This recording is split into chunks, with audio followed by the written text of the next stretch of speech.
Chapter 20. Jude. In the dark of my bedroom, I run my fingers through Frankie's hair. She lies on my chest, her fingers tracing delicate patterns across my skin. This feels like a dream I never dared to have, one I don't want to wake up from. But I know when the lights turn on, when the morning comes, a new reality will begin. I stare at her face, her parted lips and closed eyes, visible through the flashes of lightning out my window. The storm continues to pummel the town, the power remaining dark. With Frankie in my arms, I seem to have beaten the worst of my other compulsion. I didn't need to light any candles. My breath leaves my lips with a muted sigh, and I carefully shift. My legs bump against her soft, smooth skin beneath the blankets. I feel spoiled. I hum and press a kiss to the crown of her head. You take good care of me. Sleep clogs her voice. Nobody has ever taken care of me. As soon as we left the shower and dried off, we came into my room, where I pulled Frankie into my arms. She promptly dozed off, only to wake a few minutes ago. While she slept, I lay awake, relishing the novelty of her warmth pressed against me. Did you have a nice nap? She stretches and tips her chin to peer at me through the darkness. The best, she whispers. My tattered heart swells to twice its size. Do you regret it? I ask. God, no. A smile enters her voice. Can I ask you about it? About what? Your virginity. Do you mean how was I a 28-year-old engaged virgin? The humor in her voice eases any lingering awkwardness. Her ability to be open fills me with comfort. The trust she gives me feels misplaced and undeserved, yet she keeps on freely giving it. You don't exactly seem virginal, meek, repressed. Frankie turns until her torso touches mine, the swell of her breasts pillow beneath her chin. Because I wasn't those things. To me, being a virgin wasn't about shying away from sex or purity. I wasn't saving myself for some fairy tale prince. Then what was it? Even through the dark, her eyes level with mine. A choice. I run my tongue over my lower lip before sinking my teeth into it. I embraced my sexuality even more because I refused to feel pressured. And before you get it twisted in that beautiful, overthinking head of yours, she goes on, stunning me silent by calling me beautiful. Giving it to you was my choice too. I'm honored. The words sound hoarse, bouncing around us in the dark. Thank you for not freaking out. She tilts her chin up and kisses me softly. I rise from the pillow to meet her lips. Or treating me like glass. I'm not that fragile. You're definitely not, I rumble, thinking of how hard she took me in the shower, how desperately hard I want her to take me again. I loved every second of it. Baby, I want to repeat. Blood rushes south to the area covered only by the blankets. You need to wait and see how you feel. Aren't you sore? I feel... She kicks the heavy duvet off her legs. Like I'm ready to feel you again. Who am I to deny her what she wants? I slide my hand between her legs, cupping her gently. So fucking hot. No one has ever made me feel this needy before. Me too, baby. Her touch alone turns me into a fucking inferno. Grabbing her hips, I twist to the side until we trade places, her back flushed to my bed, her head replacing mine on the pillow. I ease my middle finger inside her entrance. She gasps at the intrusion. How does this feel? I lean over her, watching her face in the dark. A little sore, but it's the good kind. It'll keep me thinking about you, she giggles. Masculine pride swells. I could puff out my chest and pound on it at the knowledge. Damn right, she'll be thinking about me tomorrow. If she lets me have my way, I'd have her sore and thinking about me every day that ends in a Y. I'm always thinking of you, Frankie. Jude, she whimpers as I twist my wrist and insert another digit. This time, I'm going to get you off slow. I crawl down her body, stopping to worship every couple of inches with my mouth. Her peaked nipples tighten against my tongue. She grinds her hips against me as I tease the little buds with my teeth and soothe the sting with a broad swirl. As I stop at her belly button, her pelvis bucks, and a low moan slips from her lips. I chuckle against her soft skin, running my stubbled cheeks along her stomach. The muscles hollow and twitch as I kiss a path between the bones of her hips. Sex has always been about pleasure, the quick, hard, and fast ride to chase that high. But I realize as I tease Frankie within an inch of her life, bringing her to the edge with my fingers and kisses, that I've never had fun sex before her. only a means to an end. A furious rush to the finish to quash a bodily need. An unbridled joy unlike anything I've ever felt has me grinning like a goddamn fool against Frankie's abdomen. Her cunt pulses around my fingers, the first sign of an impending orgasm, and I bury my face between her thighs and feast. "Jude," she squeals, her thighs clamping around the sides of my head as her heels dig into my shoulder blades. My fingers work a steady rhythm, curling inside and stroking deep while I lap at every inch of her sweetness. I focus on her clit, swirling and sucking as she undulates beneath my mouth. Just as she starts to come, the lights flick on, a startling contrast to the pitch darkness encasing us. But I don't stop, working every last twitch from her, determined to own all of her pleasure and make it my own. "Jude," she pants. The sheets at her side remain twisted when she releases them. "What happened?" Power's back. Lifting onto my elbows, I lick her remaining dew from my lips. The salty flavor melts on my tongue. "Jude." The watery quality of her voice has me meeting her eyes. Tears brim along her lash line. "What happened to your back?" Oh, fuck. No, Jesus. Fuck. So lost, so caught up in all things Frankie, I forgot. I forgot that I never got dressed. Forgot the clothing I wear like an armor, covering the shameful marks of my past. With the lights shining bright from the ceiling, a spotlight reveals the raised pink and purple slashes. Can't pretend she doesn't see what she thought with her own 2 fucking eyes. "Don't look at me like that," I snarl, throwing myself off the bed and stalking to my chest of drawers. There's no use wrapping a blanket around myself. I just look pathetic, and she's already gotten a good look enough. In fact, she's had the only look that I've ever willing or unwillingly given since I was a kid. "I don't know how you think I'm looking at you, but I promise you I'm not." "You are."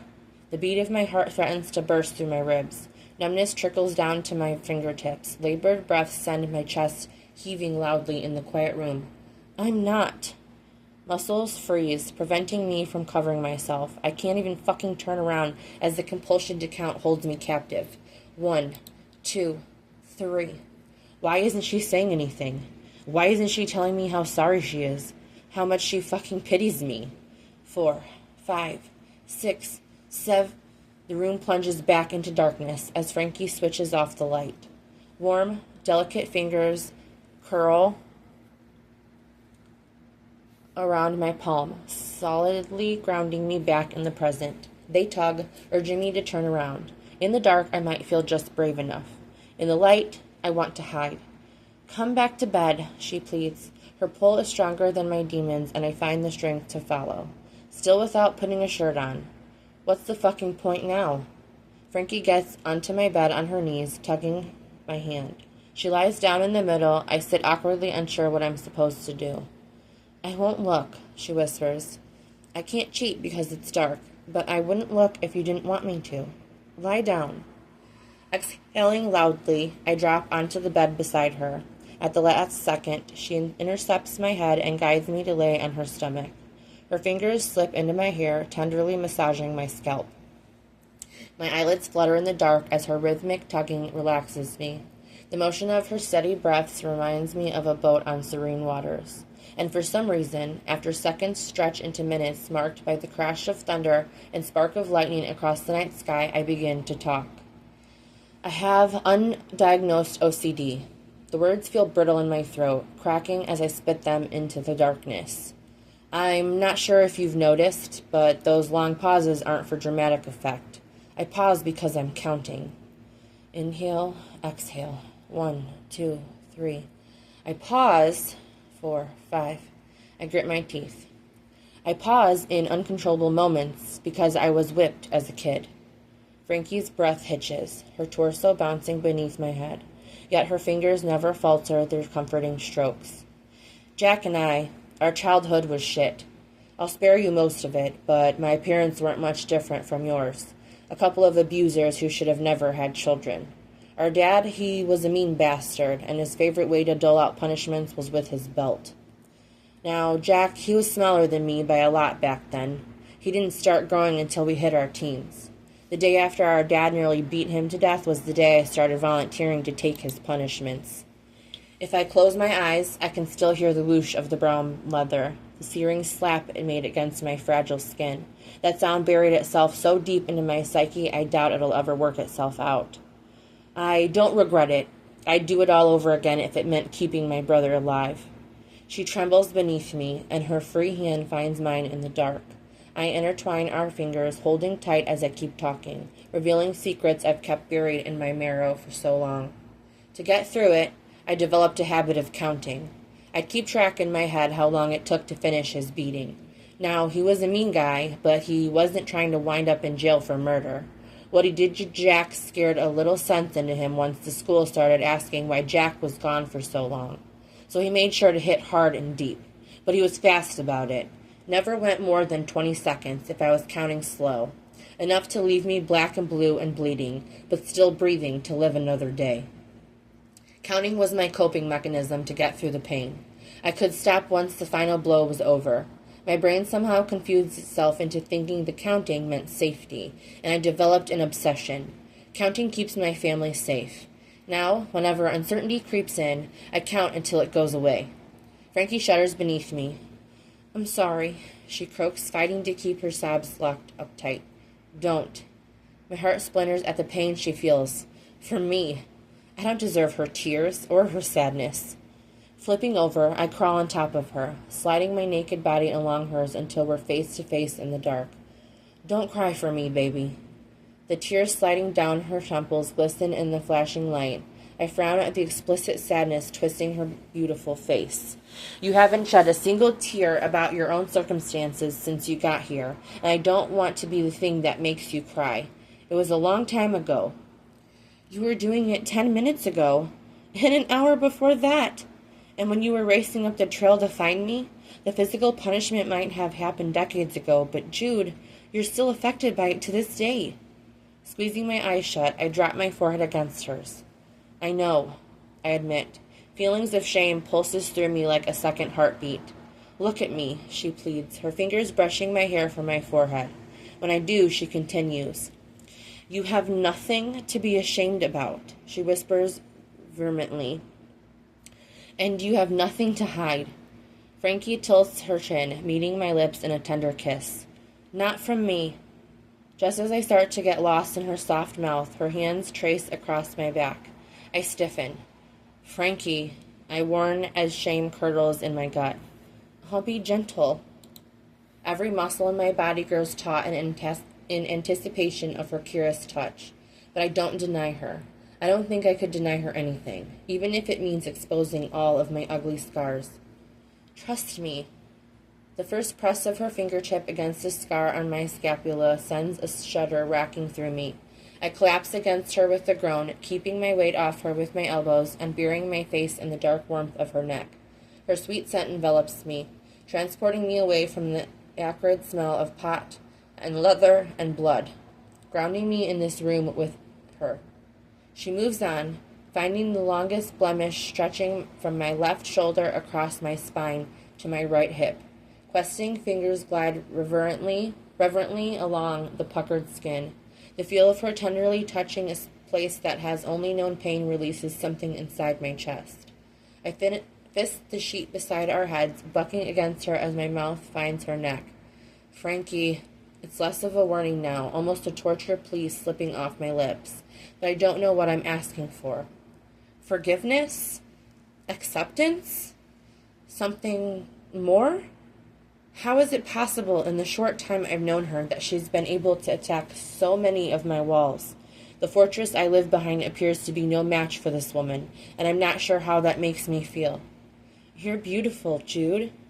I hiss as she finds the scar across my low back that's still sensitive from time to time. "That's enough." Holding her against me, I flip us back around until she's lying on my chest. "I wasn't done."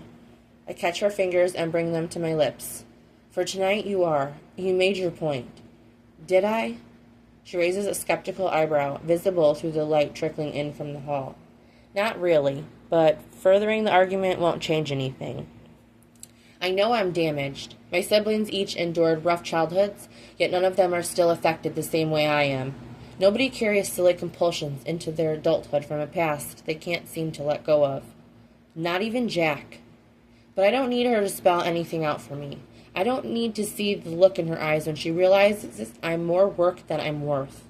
For now, I'll enjoy what she's willing to give. And when she's ready to let go, I'll become a memory